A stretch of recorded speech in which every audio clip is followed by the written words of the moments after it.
团又造了个和灵活就业差不多的伪概念——共享员工。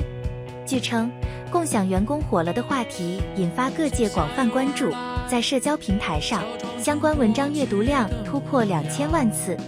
今年春招季，有求职者发现，不少企业在招聘共享员工，即员工不再和企业签订固定合同，而是与不同企业不同项目进行短期合作。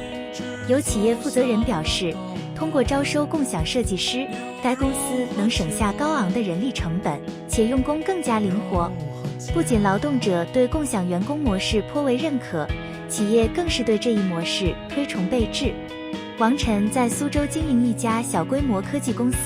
主营业务为网站建设和运营。他告诉记者，我们这行业务量时多时少，有时会存在用工缺口，但招一个正式员工对小企业压力较大，共享员工就很好地解决了这一问题。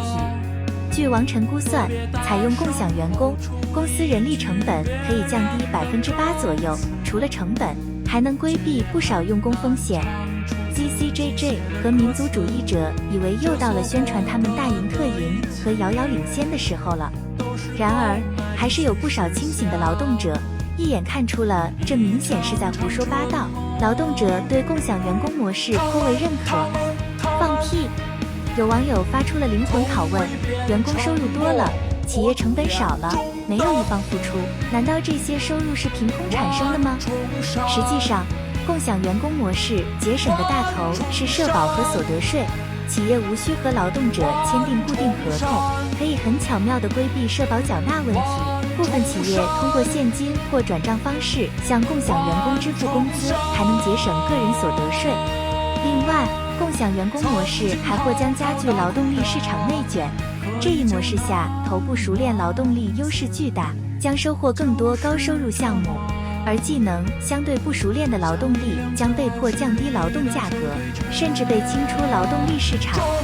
还说什么共享员工，不就是一个劳动者多打了几份工吗？明明是打零工、接外包、劳务派遣、临时工这类二等工作，明明干了2份的工作，却领不到2份工作的待遇，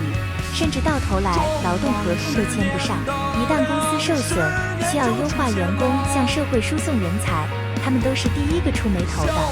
不仅如此，因为没有签订劳动合同，资本家根本不需要向共享员工们缴纳正式员工应当缴纳的五险一金、个人所得税，相当于直接扣留了员工工资的一大部分为资本家所有，资本家又无偿占有了员工生产出的一大部分价值。这样，共享员工不仅没有拿到自己应得的劳动价值，还为资本家白白打工了。地狱天平再一次极度地向资本家倾斜，共享员工就是外包的下一阶段，并且劳动者权益会更加受损。曾作为互联网大厂外包员工的珊珊表示，这让她想起作为2等公民时不开心的记忆。珊珊告诉记者，相比于正式工，外包人员的福利待遇要差一大截。别人有加班工资，我没有；别人有下午茶、水果和零食，我没有；别人有年终奖和节礼，我还是没有。这种落差不仅体现在收入上，外包员工和正式员工之间似乎存在着一条鸿沟。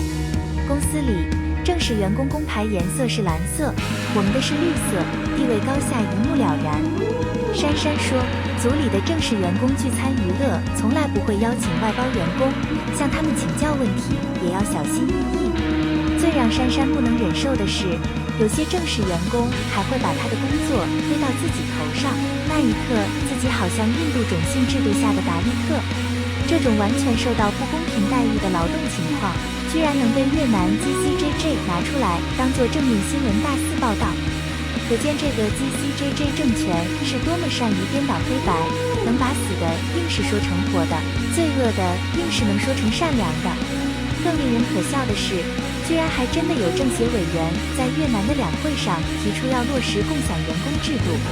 2023年全国两会上，曾有政协委员建议实施共享员工模式，主要内容包括由政府制定统一版本的第三方协议合同范本，对借出方和借工方的社保缴纳、福利待遇等问题进行规范，确保在员工借出阶段享受同等的待遇。对于一个完全侵害工人阶级利益、要求劳动者提供无偿劳动的不合理制度。越南的第一反应不是消除该制度，而是落实它；不是贯彻为人民服务，而是为资本家服务。越南极力讨好资本家，让他们多多采用共享员工模式。越南政府的 GCJJ 立场早已昭然若揭，路人皆知。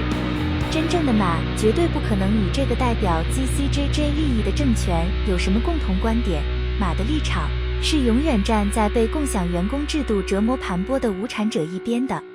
马的任务便是帮助共享员工这些二等工人通过斗争的方式夺回他们应得的权益，把资本家赶下台，让劳动者当家，重新建立真正的社会主义国家，永远不让 GCJJ